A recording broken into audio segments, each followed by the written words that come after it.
I was watching my evening news in the family room, same as always. The green velvet armchair cradled me like an old friend.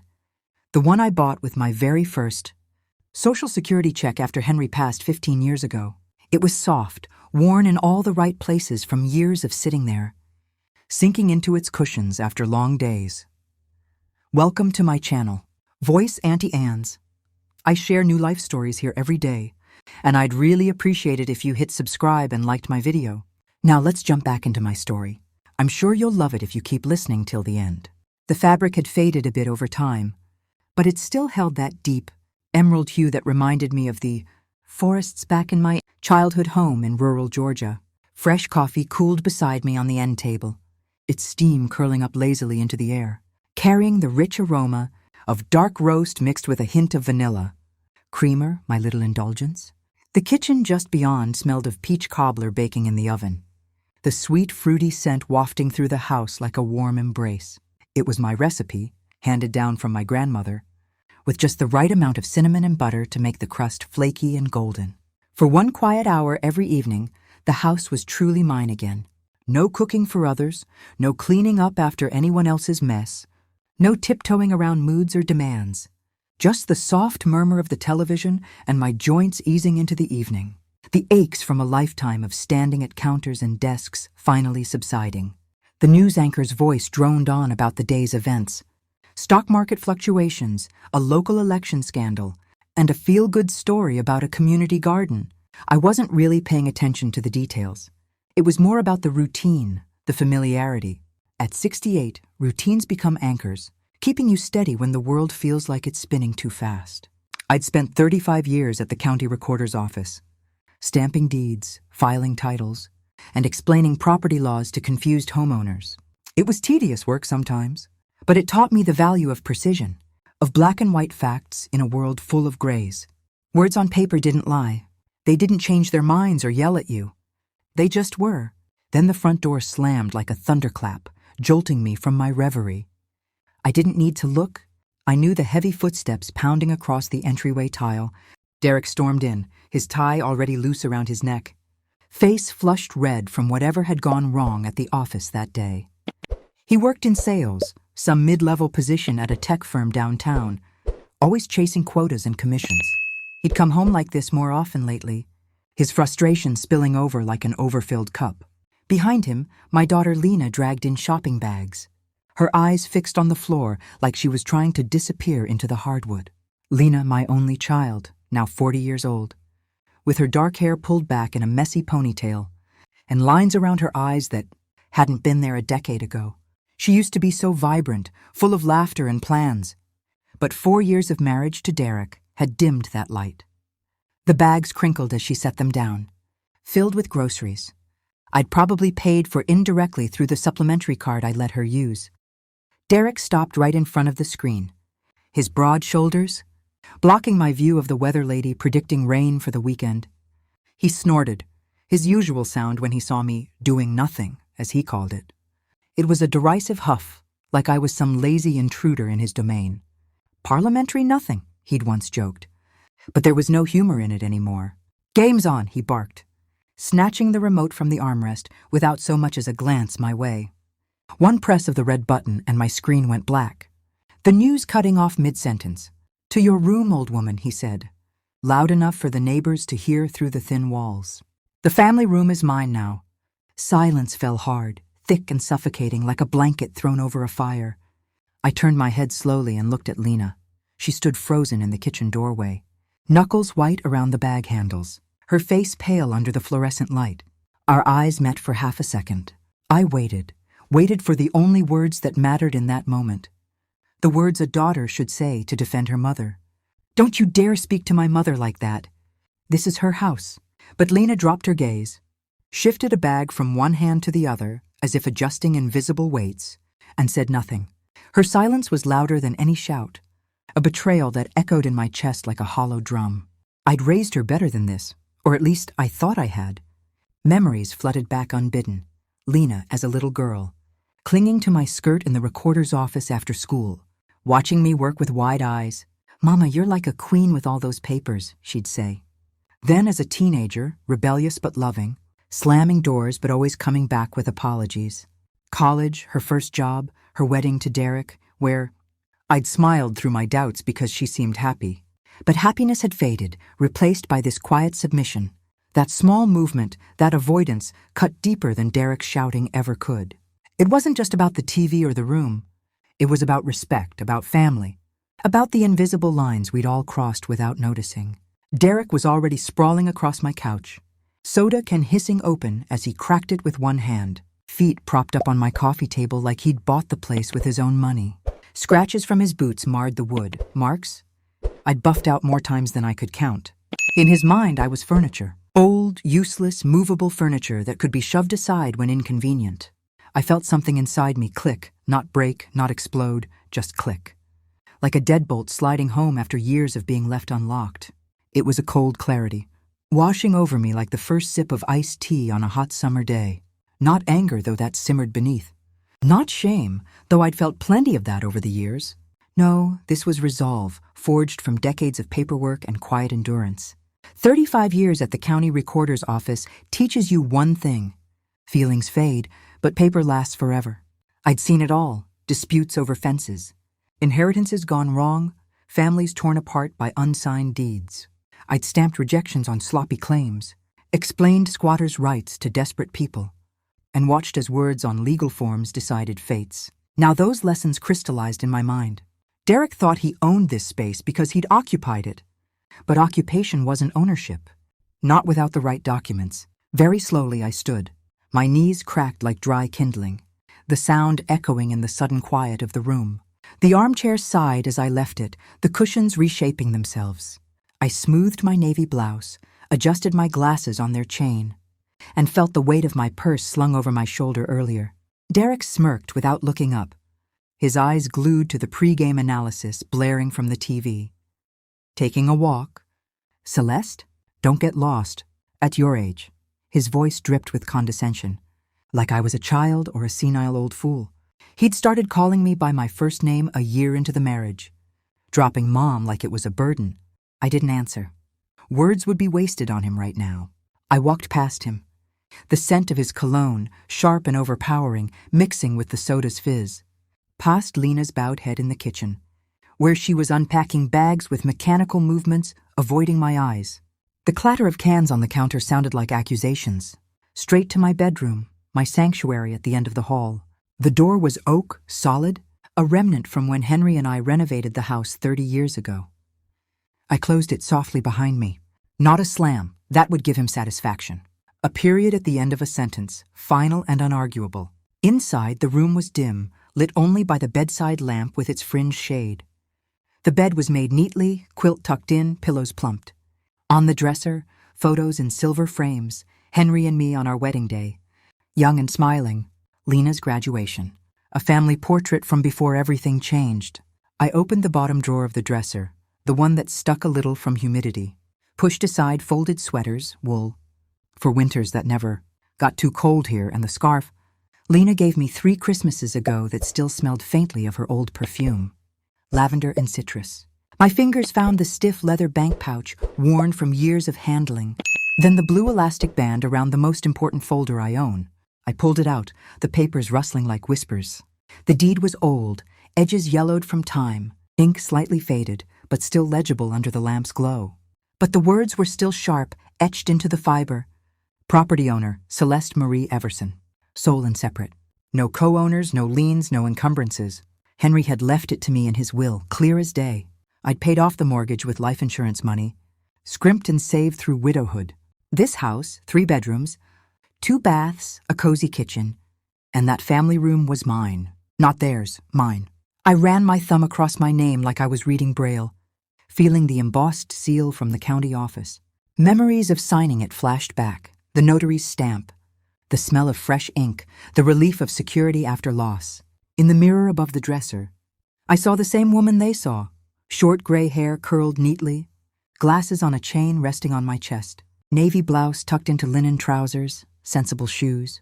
The grandma who bakes cobbler and never says no. The one who let her daughter and son-in-law move in 4 years ago, temporarily after Derek lost his job. Who paid the bills, cooked the meals, and shrank herself to fit their lives. They had mistaken kindness for weakness. They had mistaken silence for surrender. But no more. The wolves had been fed long enough. It was time to close the pot. I slipped the folder into my purse, the zipper closing with a satisfying zip. Grabbed my keys from the nightstand, the full set, including the deadbolt and gate keys. The metal was cool against my palm, grounding me. Then I walked back through the family room. Derek had the volume cranked so high, the walls seemed to vibrate with commentators. Voices. Beer commercials flashed on screen, bright and obnoxious. Lena clattered dishes in the kitchen, hiding in noise. The faucet running as if to drown out the tension. Click-clack. My heels on the hardwood, measured and deliberate. Derek glanced over, raised his soda can in a mocking toast. Night-night, Celeste. He chuckled to himself, settling deeper into the cushions. I didn't answer. I opened the front door, the hinges creaking faintly, and stepped into the cool evening air. The porch light buzzed overhead, casting long shadows on the walkway. I pulled the door shut behind me, quiet, final, like sealing an envelope. Then I locked the deadbolt from the outside, the key turning with a decisive click. For the first time in 4 years, the house was truly mine again, even if I wasn't in it. The neighborhood was quiet, streetlights flickering on as dusk settled. Maple trees lined the sidewalk, their leaves rustling in a gentle breeze. I walked to the curb, my steps steady, purse clutched under my arm. A cab pulled up almost immediately, its headlights cutting through the twilight. "Where to, ma'am?" The driver was middle-aged, with a kind face and a southern drawl. "Grand Hyatt downtown," I said, voice steady as stone sliding into the back seat. The leather was cool, the car smelling of air freshener and faint cigarette smoke. As the city lights blurred past the window, neon signs, passing cars, pedestrians hurrying home, I took out my phone and scrolled to a number I hadn't dialed in years. Andrew V. Sterling, attorney at law. We'd worked near each other downtown, him handling property disputes, me stamping deeds. He was sharp, no nonsense, with a voice like gravel. He answered on the second ring. "Celeste? It's almost 9. Everything all right?" "No, Andrew," I said, watching the streets slide by. The familiar buildings giving way to skyscrapers. "But it will be. Tomorrow morning I need to evict 2 tenants from my house." A pause on the line, then the smile in his voice, warm and knowing. "About damn time. I'll have the papers ready by 8. Meet me at the office." I hung up, rolled the window down an inch, and let the night air slap me awake. The wind whipped my hair, carrying the scent of rain on the horizon. For the first time in years, I felt alive, not just existing, but in control. The cab pulled up to the Grand Hyatt, its grand entrance lit like a palace. The doorman opened the door with a flourish. "Evening, ma'am." "Luggage?" "Just my purse," I said, stepping out. "And my dignity." Inside, the lobby was elegant. Marble floors, chandeliers sparkling overhead, the murmur of guests checking in. I approached the front desk, my heels echoing confidently. "A room for one, please. King bed, if available." The clerk smiled, tapping keys. "Of course. Welcome to the Grand Hyatt." Up in the room, I sank onto the bed, the mattress plush and inviting. Lavender scented the air from the linens. I ordered room service, soup and Cabernet, and turned on the TV to my channel. Volume just right. As I ate, thoughts swirled of Henry, of Lena's childhood, of how I'd let things slide. But tomorrow, the law would knock, and I would reclaim what was mine. The Grand Hyatt bed was too soft, too perfect. And for the first time in years, I slept without listening for footsteps in the hallway. No one slammed a door. No one turned the volume up to drown me out. No one sighed loudly because the coffee wasn't strong enough. I woke before the sun, the city still quiet beyond the heavy curtains. And for a long moment, I simply lay there breathing my own air. Clean air. Air that belonged only to me. I showered slowly, letting the hot water run over my shoulders until the last of the previous night's tension loosened and slipped down the drain. I dressed in yesterday's clothes, navy blouse, linen trousers, low-heeled pumps, but they felt different on my skin, like they had been waiting for permission to stand straight again. By 7:30, I was in a cab heading to Andrew V. Sterling's office on Peachtree. The morning was cool, the sky the color of a robin's egg. Atlanta smelled of wet pavement and coffee. I watched the familiar streets roll by and felt something inside my chest expand, the way a fist finally unclenches after holding tight for too long. Andrew's building hadn't changed. Old brick, brass plaque, the faint smell of cigar smoke in the lobby that never quite went away no matter how many times they cleaned. The elevator creaked upward like it remembered me. When I stepped into the reception area, Andrew was already waiting, leaning against the desk with 2 paper cups of coffee.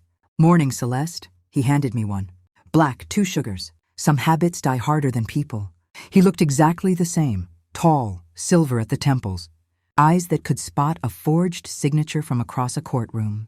I took the coffee and felt the warmth travel through the cup into my palms. "You sure you want to do this the fast way?" he asked quietly. "I'm sure I don't want to do it the slow way anymore." He nodded once and led me into his office. Sunlight poured through tall windows, striping the Persian rug. On the desk sat a thin stack of papers, crisp and white, waiting for my pen. Notice to quit premises, 30 days.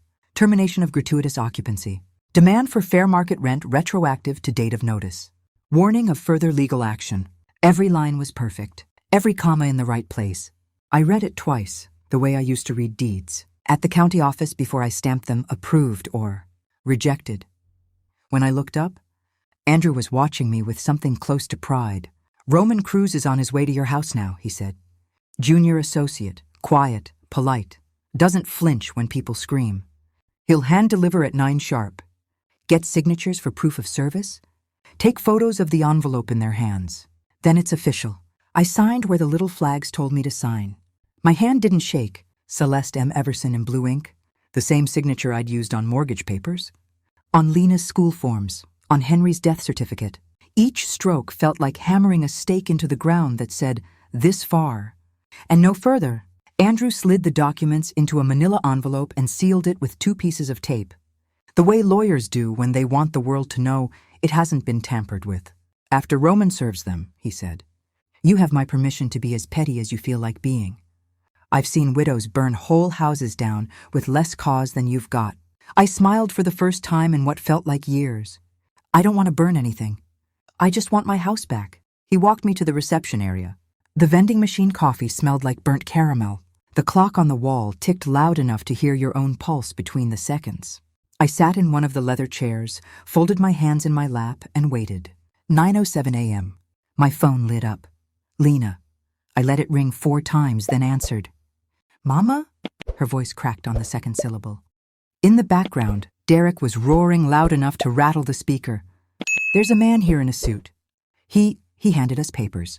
He says it's from you." "Mama, what is this?" I could picture it perfectly. Roman on the front porch in his navy suit. Hair neat, face calm, holding out the manila envelope like it was a simple Amazon package. Derek snatching it, ripping it open. Face going purple as he read the words, "Eviction and fair market rent and 30 days. "Put me on speaker," I said quietly. A fumbling sound. Then Derek's voice exploded through the phone. "This is insane. You can't do this. We're family." "Roman is my attorney's associate," I said, calm as Sunday morning. "He is doing exactly what I asked him to do. Read the notice aloud, Derek, every word. Then sign that you received it. You dried up old—" I pulled the phone away from my ear and simply waited. 10 full seconds of him screaming into empty air. When I brought it back, Lena was crying quietly. "Mama, it says 30 days. And back rent." "Mama, have you lost your mind?" "No, darling," I said, and my voice didn't waver once. "For the first time in years, I have found it." I ended the call. The reception area was so quiet I could hear the air conditioning humming.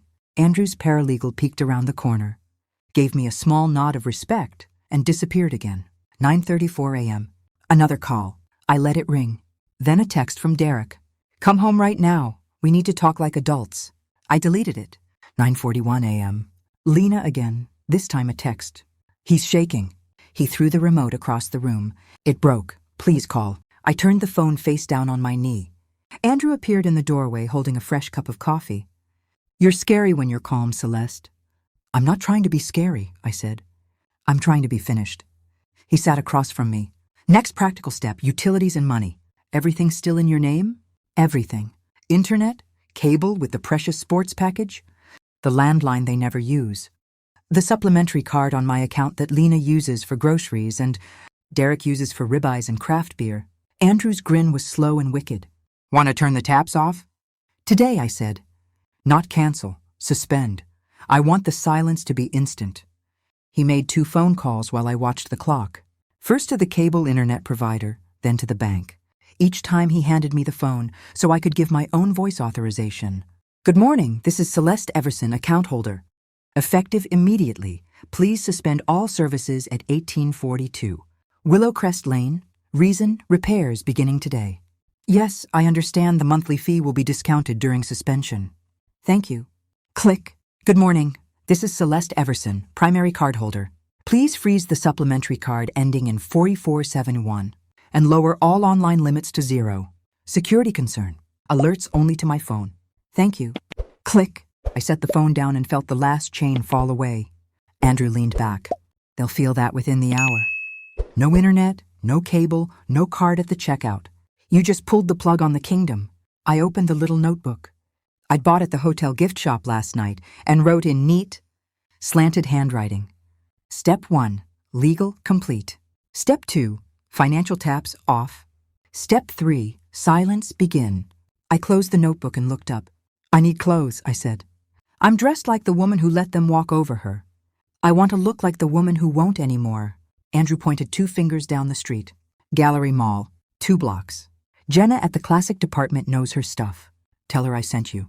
I stood. My knees didn't creak this time. Outside, the sun was higher, warm on my face. I walked briskly. The city noise rising around me like music I finally had permission to hear. At the mall, the air conditioning hit cool and scented with cinnamon pretzels. Jenna met me without fuss, listened to my single sentence. "I need a uniform that says boundaries," and brought me exactly what I asked for. Dark blue trousers that fit like they were tailored yesterday. A white cotton blouse crisp enough to cut paper. A lightweight beige linen. Blazer that made my shoulders look like they could carry the world if they chose to. In the fitting room mirror, I saw a different woman. Same gray hair, same glasses on a chain, but the eyes were steady now. The spine was straight. The heels, low but sharp, made a clean, authoritative sound on tile. Tap, tap, tap. I folded my old clothes into the charity bag Jenna offered. "Let someone else use them to be soft," I said. Back out in the mall, I found a quiet restaurant on the 2nd floor, ordered mushroom risotto and a glass of dry white wine, and sat where I could see the fountain below. My phone buzzed against the table like an angry bee. Bank alert, transaction declined. 8746, Butcher's Prime Meats. Derek texting, "What did you do to the card?" Lena, "We're at the register and it's not working. People are staring. Please call." I took a slow bite of risotto, tasting thyme and butter and woodsy mushroom, and typed one reply to Derek. "The credit and the trust expired at the same time as your game last night." Then I turned the phone, face down, and finished my lunch, like a woman who had all the time in the world, because I did. When I left the restaurant, the sun was high and the city sparkled. I bought a bottle of water, hailed another cab, and went back to the Grand Hyatt. In the room, I kicked off the new shoes, lined them up neatly by the dresser, and lay down for exactly 1 hour. Not because I was tired, but because I could. Because no one was waiting to complain that I was napping again. At 3 o'clock, the hotel phone rang, the landline, an almost forgotten sound. "Mrs. Everson, your daughter is in the lobby. She says it's urgent." I looked at the clock. Perfect timing. "Tell her I'll be right down." I slipped my shoes back on, smoothed the blazer, adjusted the chain on my glasses. In the mirror, the woman looked back at me with a calm I hadn't owned in years. I pressed the elevator button and watched the numbers light up one by one. Downstairs, Lena was pacing in front of the marble fountain, hair escaping its bun, blouse wrinkled, eyes red. When she saw me in the new clothes, she actually stopped mid-step, like she'd walked into a wall. "Mama," she whispered, and took 1 step forward, then froze. I pointed to an armchair in a quiet corner. "Sit." She obeyed like a child, clutching her purse to her chest. I remained standing. "Speak," I said. Not unkindly, just clearly. And for the first time in 4 years, my daughter had to look up to meet my eyes. The Grand Hyatt lobby smelled of money and lilies. Marble floors gleamed under crystal chandeliers, and every footstep echoed like a verdict. I stood beside the velvet armchair where Lena had collapsed, her purse clutched to her chest like a life vest. She looked smaller than I had ever seen her, hair escaping its bun in tired wisps. The same blouse she'd worn yesterday, now wrinkled and smelling, faintly, of last night's panic. Dark circles shadowed her eyes. She had cried in the car on the way over. I could tell by the swollen lids and the way she kept swallowing as if her throat hurt. I did not sit. I did not soften. I simply waited. Hands folded in front of me, blazer crisp. Shoes planted shoulder-width apart. The posture of a woman who no longer has to shrink. Lena tried for a smile that never reached her eyes. Mama, can we go home now, please? Derek's sorry. He had a bad day yesterday. He even texted you. I saw the text, I said. My voice was quiet, but it carried the way a church bell carries across a valley. I deleted it. Sit up straight, Lena. We are in public. She straightened automatically, the way she used to when she was 8, and I caught her slouching at the dinner table. Old habits die hard. First, I continued, there will be no more bad day excuses. A bad day does not give a grown man the right to call his mother-in-law old woman and send her to her room like a naughty child. A bad day does not erase 4 years of free rent, free food, free everything. A bad day is not a lease. Her mouth opened, closed. She tried again, softer. He's stressed. His stress is not my emergency. I let that settle between us like a dropped tray. Second, the house is mine. Sole owner. You have lived there 4 years without a written lease. Without paying a single utility. Without contributing $1 toward the mortgage I paid off 15 years ago.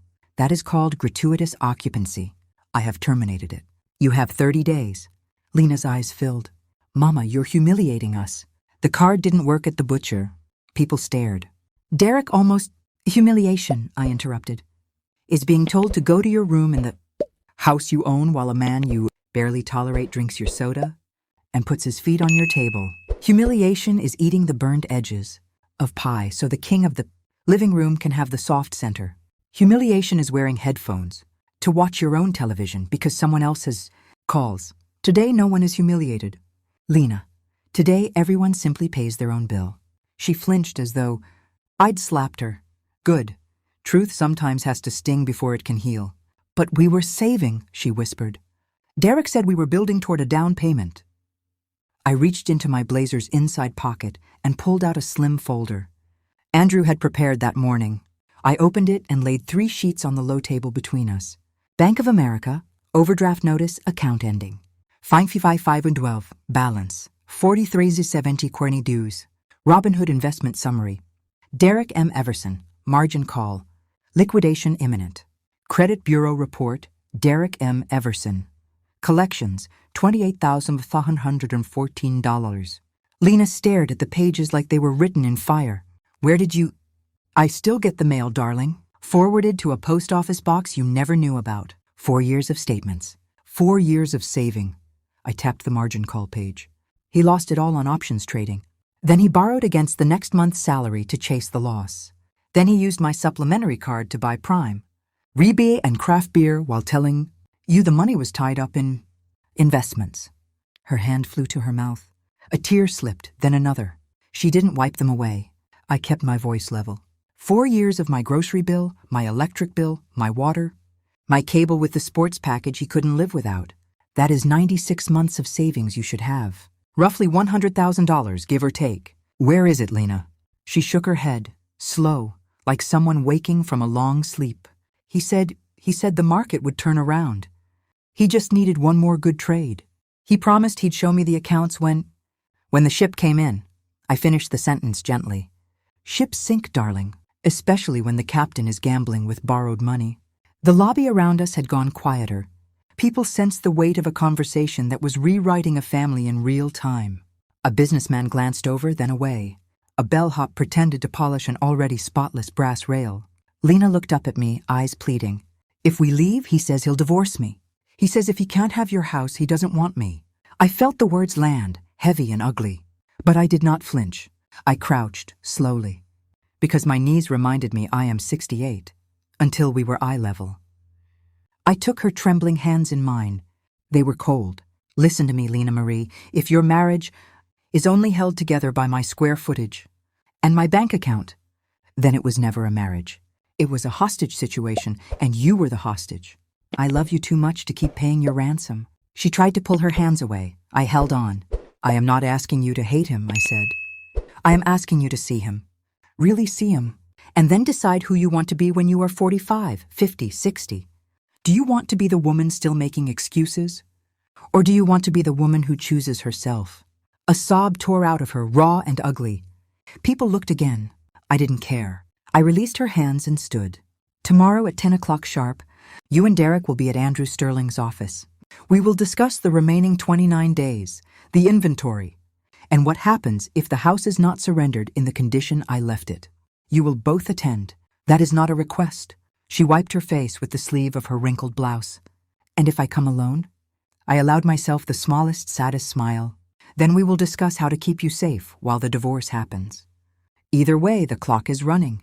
Lena stared at the papers on the table. Then at the new woman standing in front of her. Beige blazer. Straight spine, steady eyes.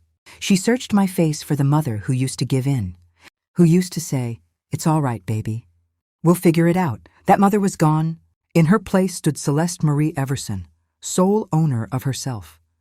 "I just wanted us to be a family," she whispered. "Family," I said, "is respect and truth and boundaries. Not free rent and silence when someone calls your mother old woman." I gathered the papers, slid them back into the folder, and tucked it into my blazer. "One more thing," I added, almost gently. "The internet cable and supplementary card will remain, suspended until the house is empty and the locks are changed. You may use the library for job applications. You may use cash for groceries. You may use this time to decide what your life is worth when it is no longer subsidized by mine." Lena stood slowly, swaying a little. She looked like someone who had been asleep for years and had just been shaken awake in a strange room. I'll be there tomorrow," she said, voice hoarse. "Good." She took one step toward the revolving doors, then turned back. "Mama, are you okay? Staying here alone?" I thought of the quiet hotel room, the lavender-scented sheets, the television volume exactly where I wanted it. I have never been more okay in my life. She nodded once, a small, broken movement, and walked out into the sunlight. I watched her go, shoulders hunched against a wind that wasn't there. When the revolving door stopped spinning, I realized I was shaking, not from fear, but from the sheer force of finally speaking the truth out loud after 4 years of swallowing it. I took the elevator back to my room, closed the door, and stood in the middle of the carpet for a long time. Then I did something I hadn't done since Henry died. I cried. Not loud, not dramatic. Just quiet tears that tasted like relief and grief and fury all mixed together. I cried for the years I'd given away, for the daughter I thought I'd lost, for the woman I was finally allowing myself to become. When it was over, I washed my face, fixed my lipstick, and opened my notebook to a fresh page. Step 4, emotional begun. I underlined it twice. Then I ordered a pot of tea from room service, sat by the window, and watched the city move below me. Alive, noisy, free. Tomorrow at 10, the law would sit at the head of the table. Tonight, for the first time in years, I sat at the head of my own life, and nobody was going to tell me to go to my room. The law firm of Sterling & Associates occupied the entire 12th floor, and the conference room smelled of lemon polish and fresh coffee. I arrived at 9:42 a.m., 18 minutes early, because punctuality is a form of power, and I intended to use every weapon I had today. Andrew met me at the elevator himself. No receptionist, no small talk. Just a quiet nod and a hand at my elbow as he guided me down the hallway. He had laid everything out like a surgeon preparing an operating table. My deed in its blue-backed folder, the served notice to quit, the utility suspension confirmed clariations, the bank records, Derek's margin call statements, the credit report with its ugly red flags, all of it arranged in a neat fan across the polished mahogany. I took the seat at the head of the table. Not the side, not the foot, the head. Andrew stood behind me to my right, one hand resting lightly on the back of my chair like a silent honor guard. At 9:59, the door opened. Derek came in first, moving too fast. The way men do when they're trying to look in charge while their knees are shaking. His shirt was wrinkled, tie crooked, eyes bloodshot. The cologne he usually bathed in had been replaced by the sour smell of a man who hadn't slept. Behind him, Lena walked like someone stepping over broken glass. She wore the same gray skirt and white blouse she'd had on yesterday, now freshly pressed, hair pulled back severely. She would not look at Derek. She would not look at me. "Please close the door," Andrew said in the calm baritone he usually saved for judges. The click of the latch sounded final. Derek started talking before his backside even touched the chair. "This is ridiculous. We're family. You can't just throw us out like tenants. We have rights. Adverse possession." I let him run for 6 full seconds. Then I spoke quietly. "Sit down, Derek." He sat. The chair scraped loud in the silence. I placed both palms flat on the cool wood in front of me. "You have exactly 1 minute to tell me why I should not file for immediate eviction and sue for 4 years of fair market rent plus penalties. Your time starts now." He opened his mouth, closed it, opened it again. The bravado leaked out like air from a punctured tire. Andrew slid the first document across the table, the deed with my name in bold. "Celeste Everson is the sole owner. No cosigners, no liens, no cloudy title. Adverse possession requires open, notorious, hostile, and continuous possession for 20 years in Georgia, and only when the true owner has been absent or silent. Celeste has lived in the home every single day, paid every single bill, and is now objecting. Loudly. Try again." Derek's face went the color of raw liver. Lena stared at her clasped hands. I turned to the next document and pushed it toward Derek. The margin call summary. Balance negative $9412 and falling. "Explain this," I said. He tried for a smirk. It wobbled. "Market's volatile. Everyone takes hits. I was leveraged for a bigger return." "Return for whom?" I asked. "Because the only person who has seen a return the last 4 years is me, and it has been negative. Groceries, utilities, your car payment when the bonus didn't come in, the Disney cruise you put on my card temporarily. All of it. While you lost imaginary money on imaginary stocks." Derek's jaw worked. No sound came out. I opened the third folder, the supplementary card statement, highlighted in calm yellow. $85 ribeye, twice a week. Craft beer subscriptions. Fantasy football entry fees. $1,000 at the casino in Biloxi last March. Shall I keep going?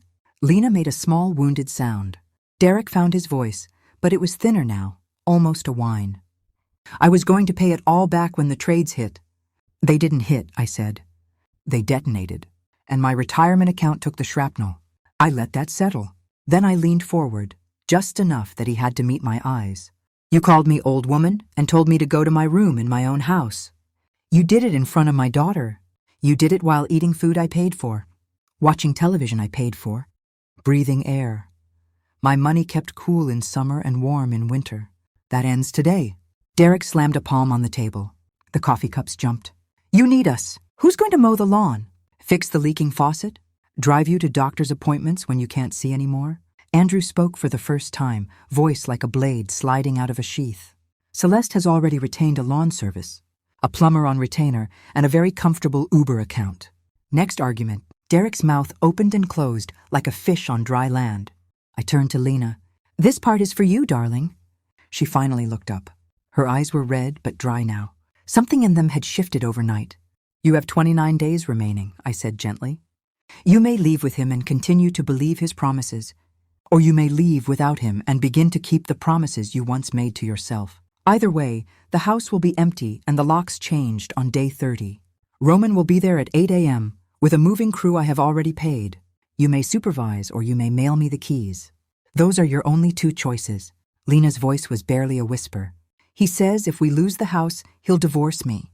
I reached across the table and covered her cold hands with mine. "Then let him," I said. "A man who measures love in square footage was never measuring love." Derek surged to his feet, chair rolling back and hitting the wall. "This is elder abuse. Emotional distress. I'll sue." Andrew didn't even blink. "File whatever you like. Discovery will be fun. We'll subpoena every trading account, every bar tab, every fantasy league payment, and we will countersue for fraud, unjust enrichment, and intentional infliction of emotional distress on Mrs. Everson. The part where you screamed, 'To your room!' Old woman in front of witnesses will make delightful reading for a jury." Derek stood there breathing like a bull, fists clenched.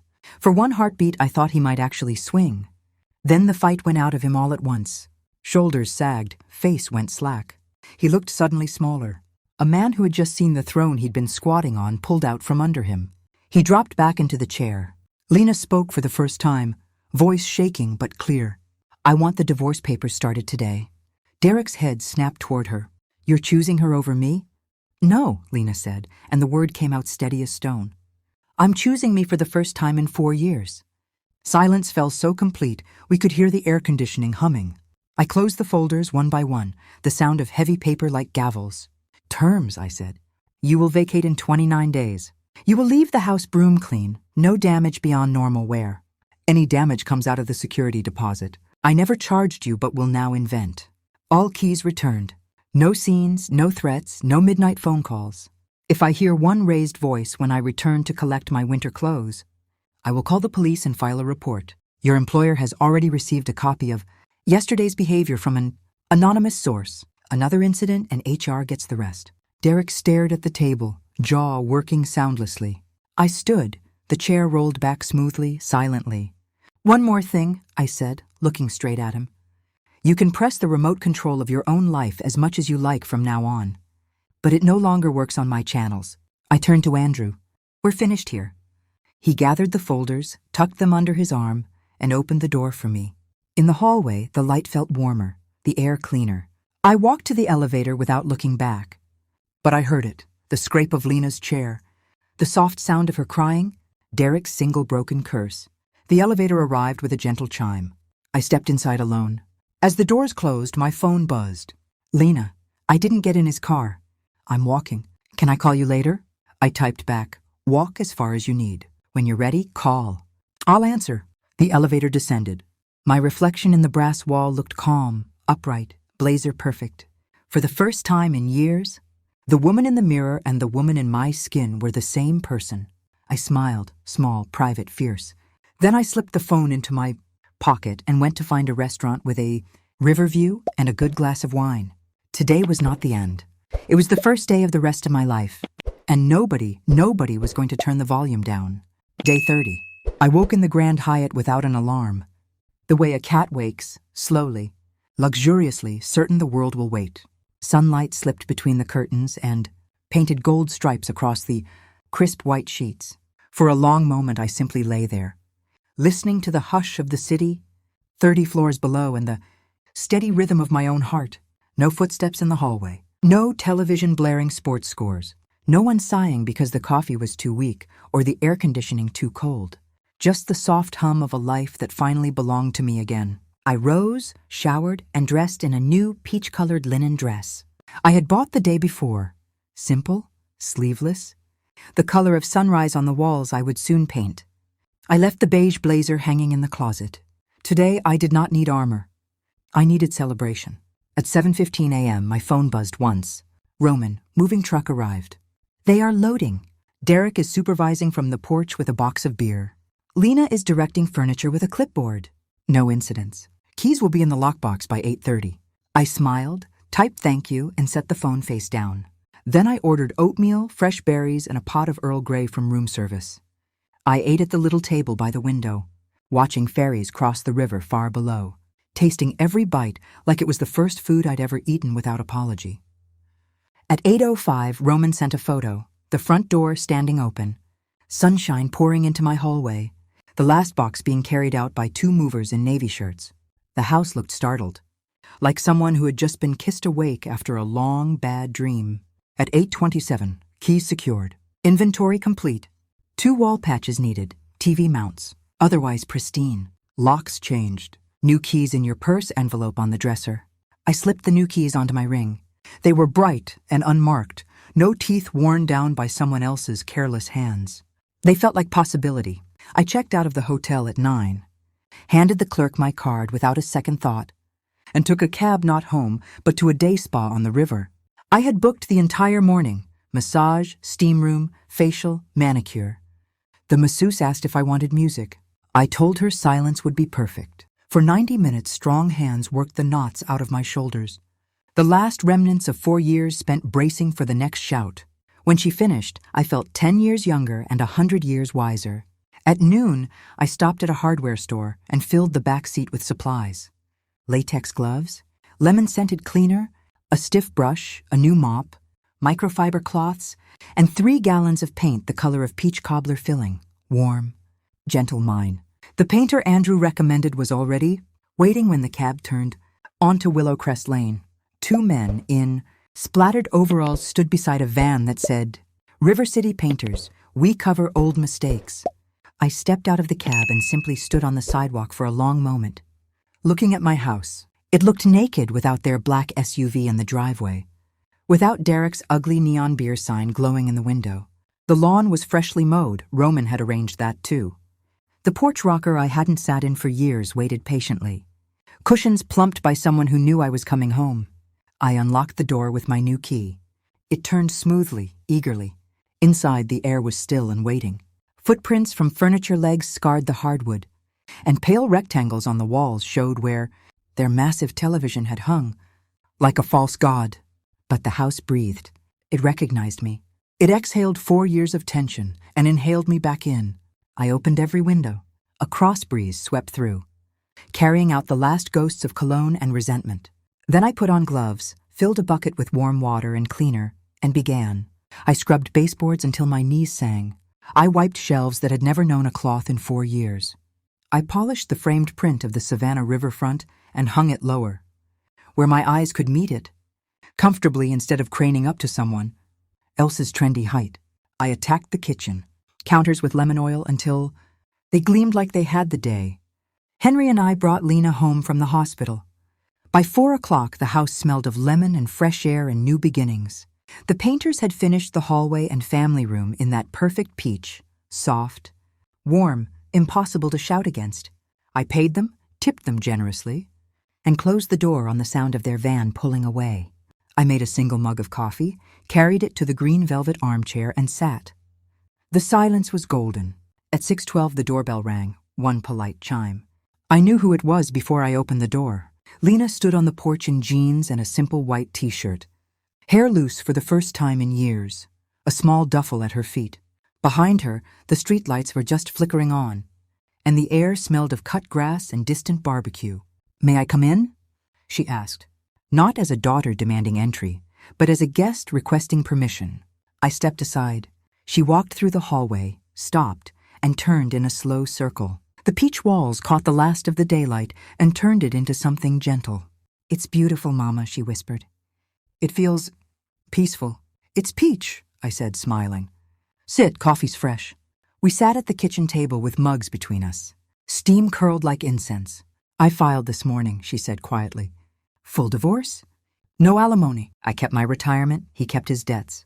The lawyer said it'll be final in 90 days if we don't fight. I nodded. "I rented a studio downtown," she continued. 6th floor walk-up. The neighbor plays saxophone at 2 a.m. sometimes, but it's mine. I pay for it with my own paycheck. She reached across the table and laid her hand on mine. I blocked his number. "And I started therapy. First appointment is Thursday." I turned my hand over and squeezed hers. "Good girl." We were quiet for a long time, just breathing the same air without fear. Then she smiled, small, real.